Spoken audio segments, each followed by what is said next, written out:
Assalamualaikum warahmatullahi wabarakatuh. Perkenalkan, nama saya Didit Kurniawan Ananda Maulani dengan NIM D1B121226 dari kelas E angkatan 2021.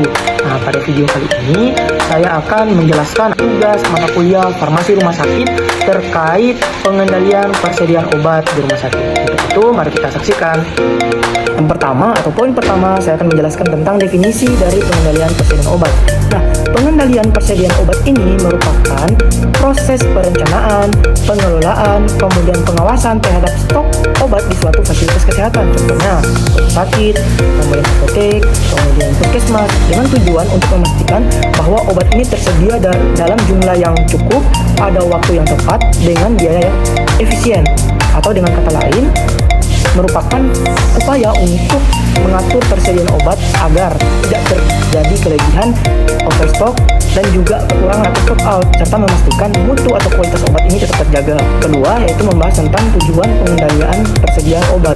Yang pertama, menjamin ketersediaan obat setiap saat. Nah, ini dilakukan untuk tujuan agar pasien dapat memperoleh obat yang dibutuhkan tanpa ada proses penundaan akibat obat yang tidak tersedia. Kemudian yang kedua, mencegah overstock dan kekosongan stok. Nah, overstock ini atau kelebihan stok ini menyebabkan biaya yang tinggi dan risiko kadaluarsa, sedangkan kekosongan stok atau stock out dapat mengganggu pelayanan kesehatan akibat obat yang tidak tersedia. Kemudian yang ketiga, menghemat biaya operasional. Nah, dengan jumlah persediaan yang terkontrol, biaya pembelian, penyimpanan, distribusi dapat diminimalkan akibat adanya proses pengendalian stok ini. Kemudian yang keempat, memastikan mutu obat tetap terjaga. Pengendalian persediaan yang baik, memastikan obat disimpan dalam kondisi yang tepat sehingga kualitasnya, mutunya itu tidak menurun atau tetap terjaga. Kemudian yang terakhir, meningkatkan efisiensi pelayanan kesehatan. Nah, proses pelayanan kesehatan ini menjadi lebih cepat, kemudian lancar karena obat yang tersedia dan tepat waktu dalam pelayanan kesehatan. Lanjut, pembahasan yang keempat yaitu jenis persediaan. Nah, pertama ada persediaan pengaman atau buffer stock, yaitu untuk mengantisipasi perubahan permintaan atau keterlambatan pengiriman. Nah, buffer stock ini dipengaruhi oleh yang pertama frekuensi pemesanan, yang kedua ketersediaan modal dan fasilitas, dan yang ketiga stok distributor. Kemudian jenis persediaan yang kedua yaitu persediaan maksimum dan minimum. Nah, yang maksimum yaitu batas atas persediaan untuk mencegah stok berlebih. Kemudian yang minimum yaitu batas bawah persediaan, pemesanan dilakukan jika stok mencapai jumlah ini. Nah, lanjut untuk pembahasan yang keenam yaitu tentang metode analisis dari pengendalian persediaan obat. Nah, yang pertama analisis VEN atau vital, esensial, dan juga non esensial. Nah, yang vital itu merupakan obat penyelamat nyawa dan esensial dalam pengobatan penyakit yang serius. Kemudian yang esensial yaitu obat yang umumnya itu kita sering gunakan pada penyakit yang umum-umum. Kemudian untuk yang non esensial yaitu obat pelengkap dengan manfaat yang kecil. Kemudian VEN ini atau prioritas dari pemilihan VEN ini fokus pada kategori vital dan juga esensial. Kemudian yang kedua yaitu analisis Pareto atau ABC. Nah, kategori A atau 80% nilainya ini tinggi, kemudian pengawasan yang intensif.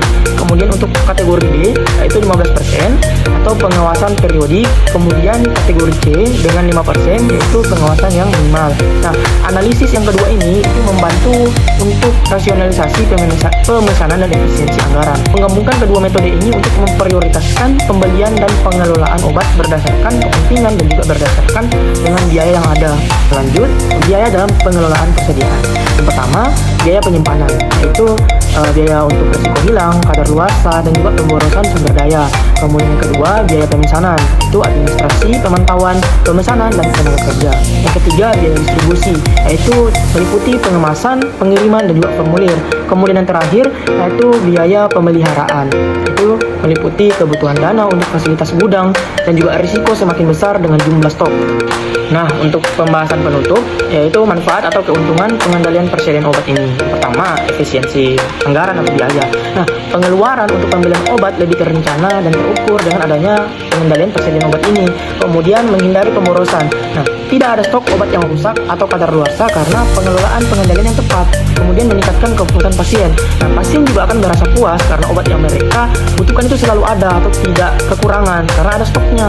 Kemudian yang terakhir, mempermudah perencanaan. Dengan data persediaan itu dapat membantu manajemen dalam menentukan kebutuhan serta meminimalisir beresiko kerugian, baik dari segi finansial maupun pelayanan kesehatan. Mungkin itu saja yang dapat saya sampaikan. Lebih dan kurangnya saya mohon maaf. Wassalamualaikum warahmatullahi wabarakatuh.